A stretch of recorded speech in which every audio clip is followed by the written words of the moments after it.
कैसे हैं आप लोग। उम्मीद करते हैं कि अच्छे ही होंगे और अच्छे क्यों ना हो, काहे कि देश में जो है एक से बढ़कर एक जो है कारनामा देखने को मिल रहा है। और खास करके बिहार में तो जो है उपद्रवियों का जो है अभी सीजन चल रहा है। और इस सीजन में जो है उपद्रवियों ने बहुत सारे जगह में, बहुत सारे विधानसभाओं में, बहुत सारे मतलब पूरा बिहार के जो जगह जगह में जो है हर तरह का मॉब लिंचिंग का शिकार कर रहे हैं। और जम के 8-10 बंदा मिल के जो है एक का शिकार हो रहा है और ये सब जो है कानून को अपने हाथ में ले रहा है। लेकिन दुर्भाग्य है इस बिहार का, जो इस तरह का हरकतें हो रहा है और सरकार जो है हाथ पे हाथ धरे बैठे हुए हैं। ना ही इन लोगों को किसी तरह का एफआईआर होता है और ना ही शिकायत होता है, और शिकायत होता भी है तो 2-1 को पकड़ता भी है। तो जो रिमांड में लेके जो पुलिस जिस तरह से टॉर्चर करता है उस तरह का अच्छा से धुलाई पड़ता नहीं है। और उन लोगों को जो है दिखावा एक दिखाता है, जो मतलब हाँ पकड़ लिए हैं, लेकिन सज़ा कब होगा, क्या होगा, कब सुनवाई होगा, कुछ पता नहीं। लेकिन इस सब मामले में जो है इतना संगीन मामला में और इतना जघन्य मामला में जो है मतलब जल्द से जल्द सज़ा हो, ताकि विक्टिम को लगे, ताकि जो पीड़िता है वो पीड़िता को लगे जो मतलब कानून सख्ती से अपना काम कर रहा है और नागरिक को दिखा रहा है। और नागरिक का सुरक्षा के लिए जो है हमारे राज्य का सरकार जो है बिल्कुल उपस्थित है और हर तरह का कारनामा को जो है देख रहा है। ऐसे करने से 2 लाभ है। एक तो पीड़िता को बेनिफिट मिल जाता है, उसका न्याय पर जो है भरोसा अटल हो जाता है।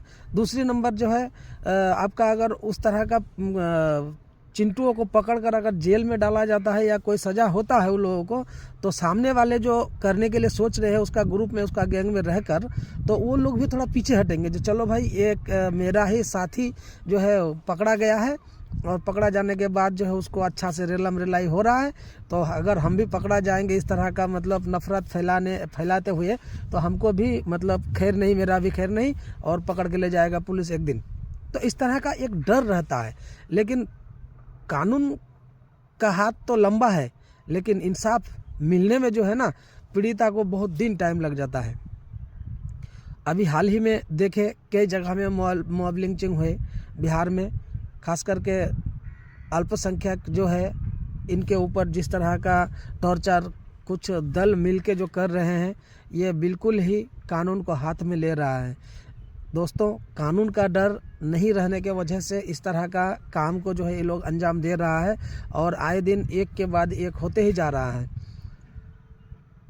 जिस दिन बिहार का गृह मंत्री सम्राट चौधरी जी बने, तो सम्राट चौधरी जी का बयान और भाषण जो है बहुत ही अच्छा लगा था। और अच्छा लगने का कारण था, उन्होंने बताया था जो कोई भी माफिया का, किसी भी मतलब उपद्रवियों का जो है खैर नहीं।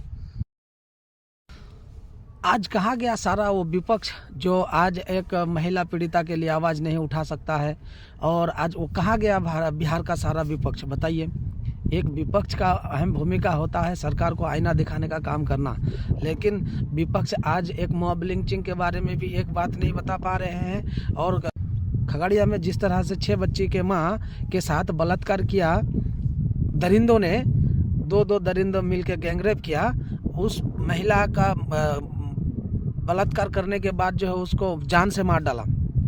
आज वो 6 बच्चे का भरण पोषण कौन करेगा? उसका वो 6 बच्चे का कुछ दिन पहले, 1.5 साल पहले उसका पिता भी इस दुनिया से रुखसत हो चुका था। आज वो विधवा महिला को जो है 2 चंडू मंडू ने जो है उसको पकड़कर रेप कर दिया। आज कहाँ है प्रशासन? कहाँ, कब मिलेगा इंसाफ?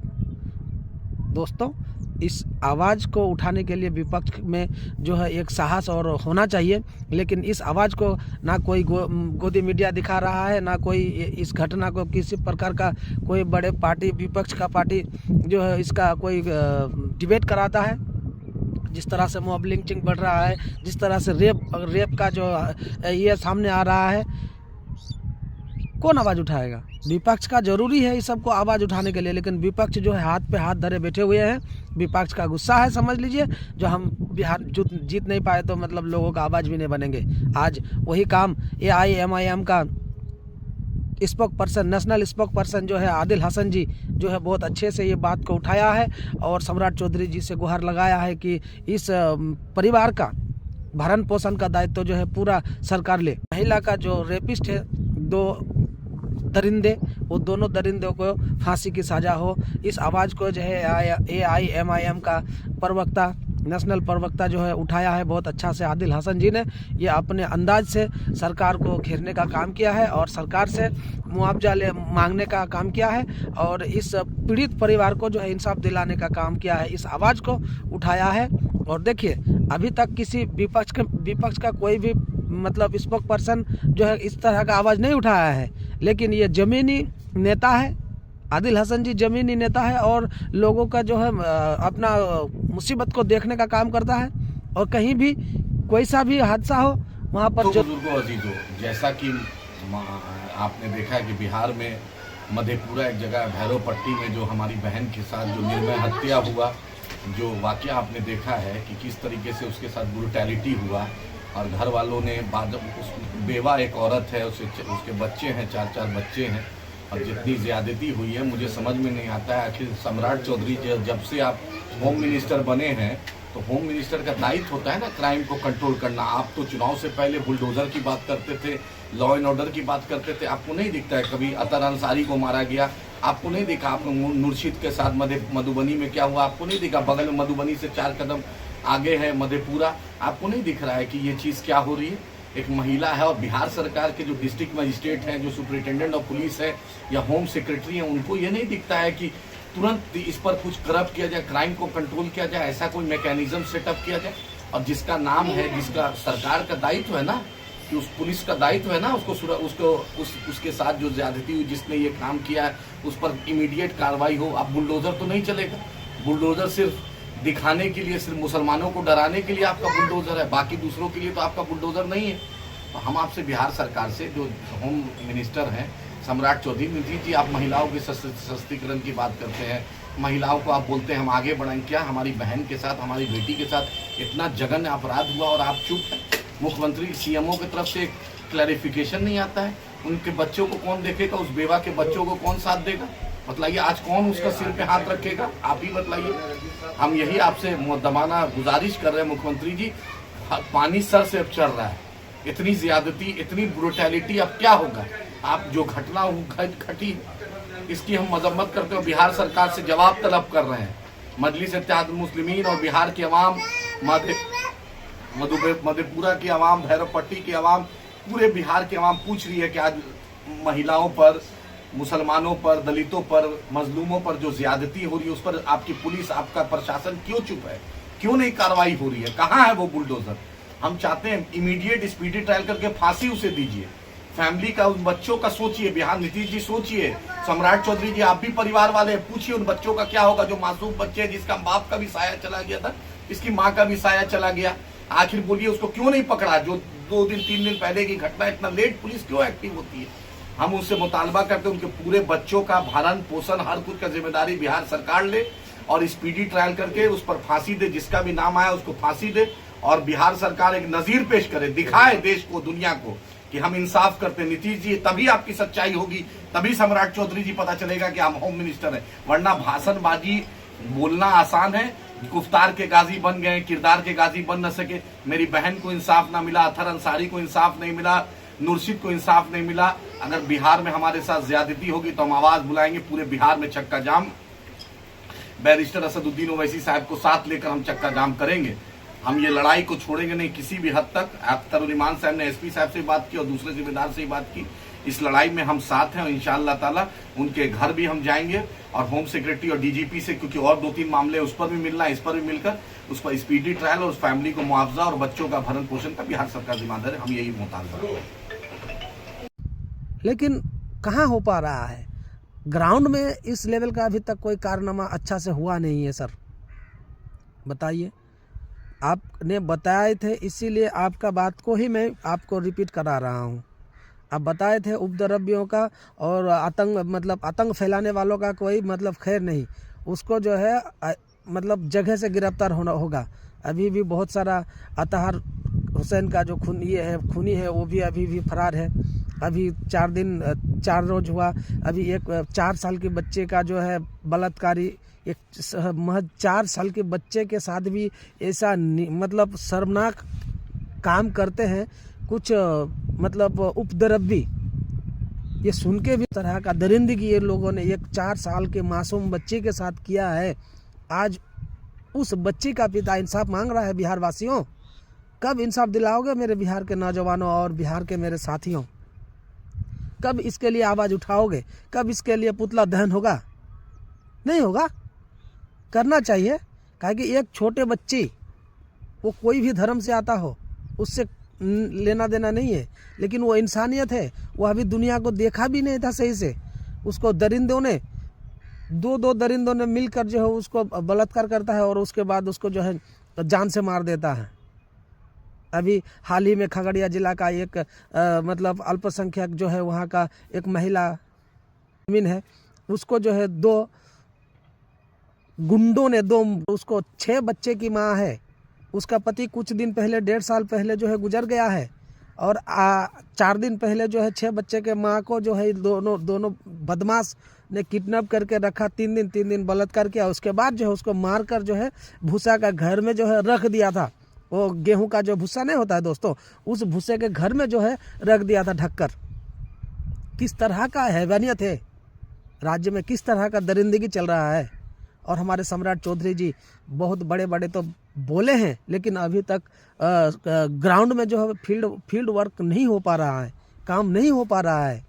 कानून का डर जो है मतलब और आदमी के अंदर से, वो गुंडों के अंदर से जो है बिल्कुल ख़त्म हो चुका है। आप कानून का डर दिखा रहे हैं, डर दिखाना चाहिए। और हर एक नागरिक को, हर एक इंसान के अंदर जो है ना कानून का खौफ होना चाहिए। जो ना कानून नाम का भी कोई चीज़ है जो किसी को बख्शता नहीं है। लेकिन ऐसा कब होगा सम्राट चौधरी जी?